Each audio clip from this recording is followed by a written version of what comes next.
જય શ્રી કૃષ્ણ. આપ સૌને ઠંડી ઠંડી સવારના જય શ્રી કૃષ્ણ. આજે હું મારી વાત કરું. મારા પપ્પાના ઘરે હું હતી, નાની હતી. મારા પપ્પા કોન્ટ્રાક્ટનું કામ કરતા હતા અને જ્યારે હિસાબ આવે ને બહુ બધા રૂપિયા લઈને આવતા હતા. ખરેખર ત્યારે મને પૈસાની વેલ્યુની ખબર નહોતી.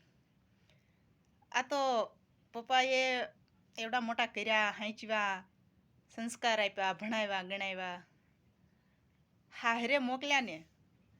અને પછી જ્યારે નાની મોટી વસ્તુની ખરીદી કરવાની થઈ ત્યારે ખબર પડી કે પૈસો એટલે હું એમ.